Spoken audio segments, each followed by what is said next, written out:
Okay, guys, it's a rainy weekend day, and we know what that means. That means we come up in the room and we shoot a little video and stuff, right? Gives a little light. Yeah. So anyway, basically, kind of a small haul, but there's some stuff that's going on that sort of like cracks me up how I'm reacting to it and stuff. We've had I think in another video I kind of talked about some of the movies coming up and some of the things I'm not excited about, some of the things I am excited about. But some of the news that I ran across, and I know I heard it before, but apparently it's gaining a little bit of steam if you're a fan of them. But the Doom Patrol are going to be in this new Teen Titans television show. And I'm really excited about that. We have the Avengers Infinity, War, whatever movie coming out. They built 10 years up to. Everybody's excited about Black Panther. And I'm over here going, hey, man, Doom Patrol is going to be on this little show, which is kind of funny that I'm actually pumped for that. Even if it's like cheesy bad, I'm going to be kind of cool with it, right?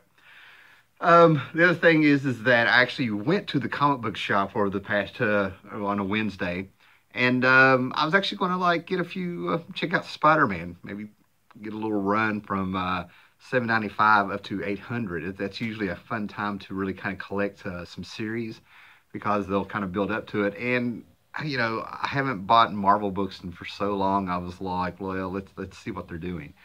So I get up there and I call this comic book shop, and I'm sort of like, why don't you hold me this Swamp Thing special that's come out, the winter special, and that Spider-Man book, $7.95. So I can't get there until the next day, which is a Thursday. Comic books come out on a Wednesday, and this shop even said that I might as well wait because their books came in a day late due to the weather. So I get up there after work, and they pull out the two books I was going to get, and I was kind of looking around the shop. And a guy walks up to me, and I'm not going to slide him for this. Normally I would. But he kind of creeps up on me as I'm looking on their shelves. And he said, this book is selling for $10 to $15 on eBay or something. I said, when did it come out? And he was like, well, yesterday. I said, what's the price on it? I think he said $3.99 or something. So just put it back. Then I saw the Swamp Thing Winter Special and saw that it was like $7.99. And I was just sort of like, no, because the first thing that pops in my head is Ollies, the videos that I've been doing for Ollies Outlet. And everybody else has started to do them, but we all know where the first video was. Okay, and they came up, and I'm sitting here thinking for $7.99 and for $10, I can get a ton of stuff at Ollies on discount.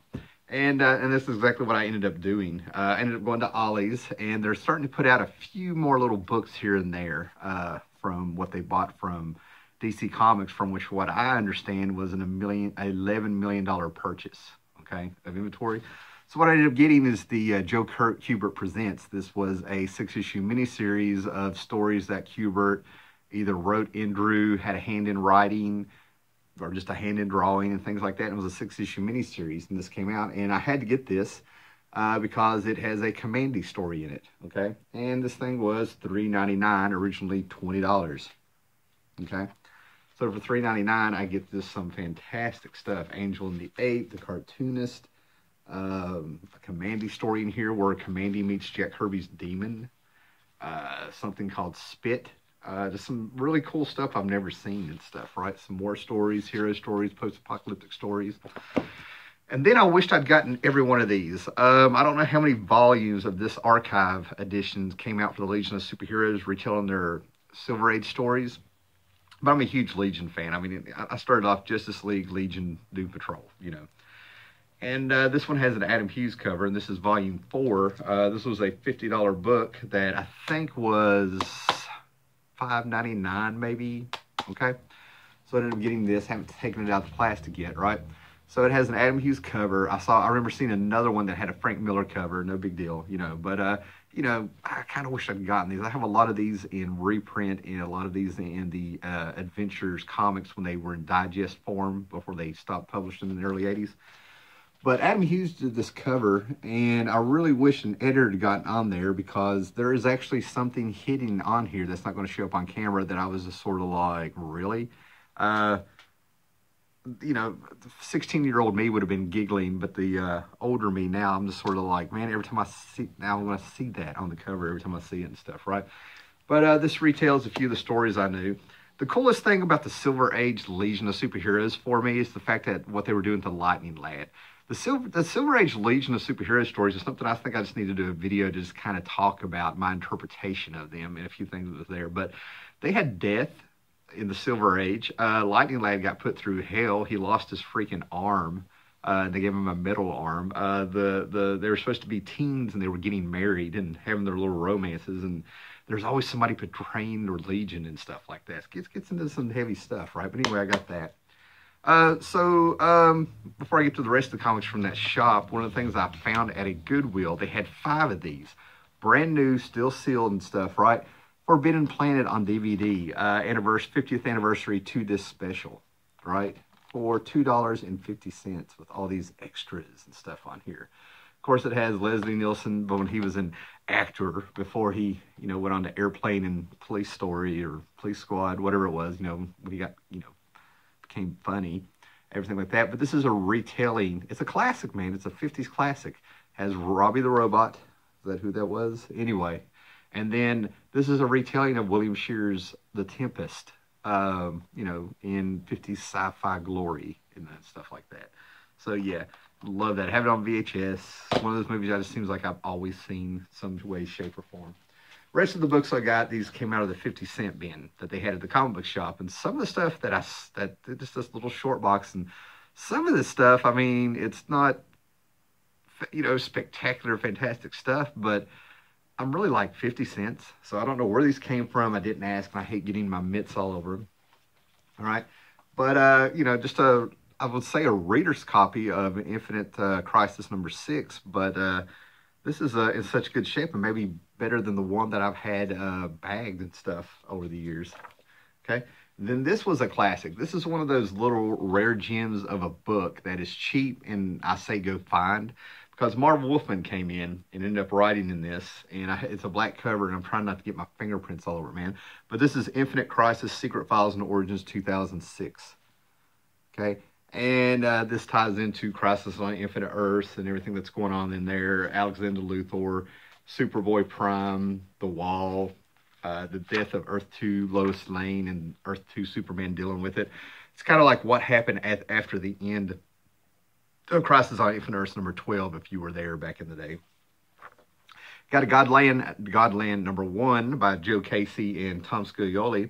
And my mind has had to. I'm a Tom Scully fan now, right? Because the man has a mindset that you really have to understand before you read his stuff. It's Kirby, and it's like early 80s in the middle school, right? When I met him at HeroesCon a few years ago, this was one of the first books I went ahead and allowed somebody to sign on the cover. And the first thing he did, I've told the story to a couple people, and they laughed because they know how I am. They know how it pissed me off. But the first thing that happened, I'm picturing signatures done with like a silver or gold ink pen and, real fancy and all that stuff, or maybe on the first page and stuff. And he reaches over and he gets a blue ballpoint pen. I've got it here behind me. And he signs his name in bubble letters like you would do on a notebook if you're in 6th grade and a girl. So, I now have one with a little spine tick and stuff, and that kind of like closes the casket on that. All right. This is one of those books, like I said, in the 50-cent bin I couldn't believe. Okay, it's square bound. This would have been called a prestige format back in the day. But this is from Boom Studios. And what they did is they took the story Do Androids Dream of Electric Sheep, and they're doing a straight adaptation of it, word for word, and in comic book form of the novel. The novel is what inspired, or what Blade Runner was supposed to have been, inspired on. But this is number 3. Of course, this was a finette series and stuff. So basically, you can read the novel by getting all these and get them on comic books. And somewhere on my shelves, I'm getting almost all of them and stuff. I have one in a tray that's got 4 or 5 issues in it. Now these I just got because of the Eric Powell covers.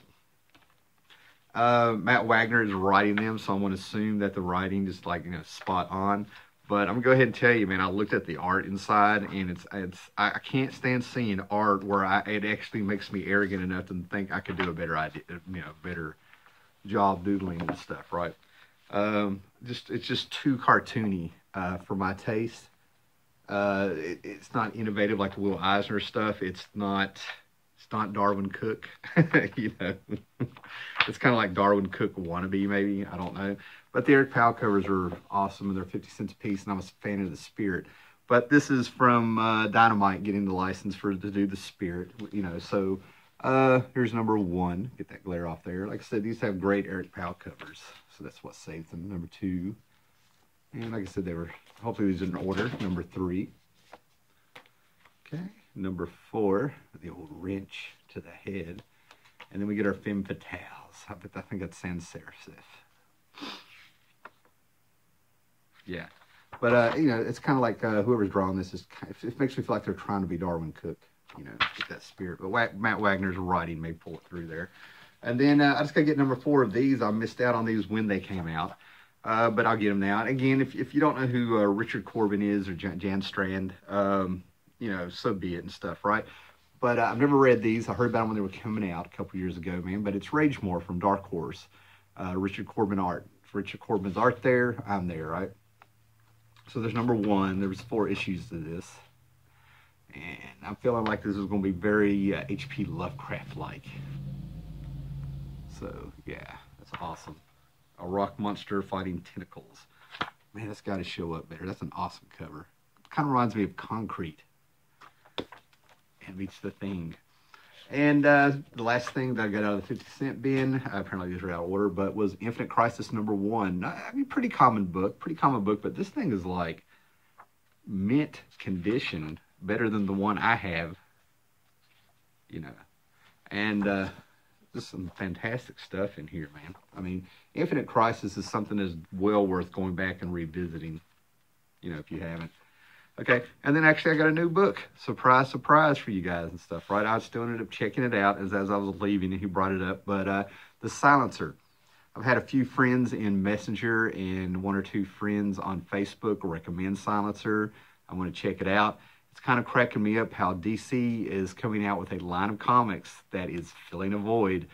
We're going to give you the Marvel books that you have been yelling for, is what they're doing, you know. The Terrifics are going to be Fantastic Four. Damage is your Incredible Hulk.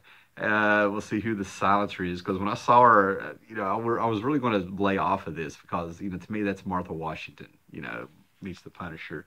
But apparently there's a lot more going on. This one's getting some really good reviews from people I know who read comics, you know.